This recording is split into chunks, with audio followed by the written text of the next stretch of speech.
আমার জাল কুচাই দেওয়া হয়েছে।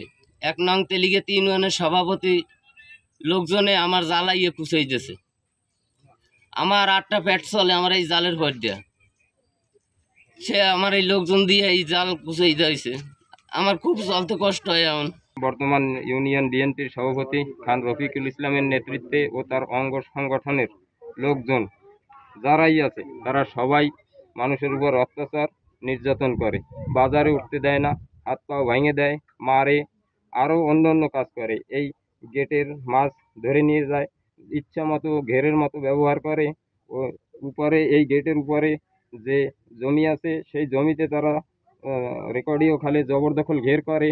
আমরা এর প্রতিবাদ করলে তারা আমাদেরকে ঘর বাড়িতে থাকতে দেয় না, বাড়িঘর ছাড়ার হুমকি দেয়। 1 নং তেলিগেতি ইউনিয়নের সাবেক সভাপতি খান রফিকুল ইসলাম তার নেতৃত্বে আমাদের এলাকায় সুইচ গেট, খাল, রেকর্ডিও খাল এরা আটকাইয়া এইসব খাল এরা মাছের চাষ করে। আমাদের দেশের জমি জমা নষ্ট হয়ে যায়। এই খালের মাথায় 500-700 বিঘা সম্পত্তি এরা ইচ্ছে মতো সবই জোর দখল করিয়া এইভাবে করতেছে।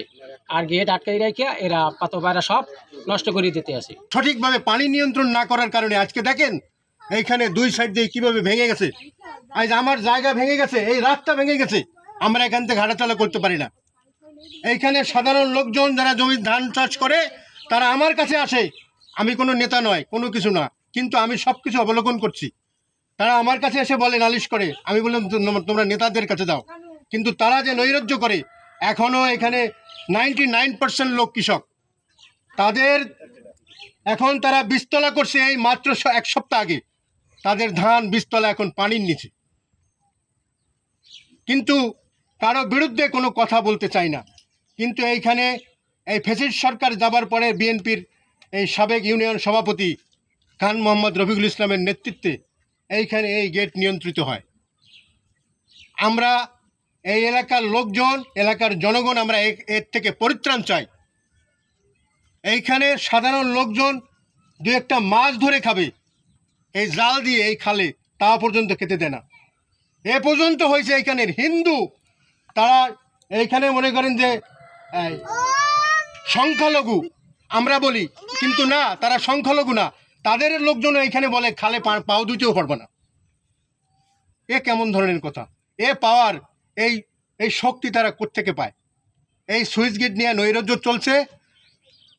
এই সরকারের ঊর্ধ্বতন কর্তৃপক্ষ যেন এদিকে খেয়াল করে। আমরা নিষ্পেষিত, এই জায়গার জনগণ নিষ্পেষিত।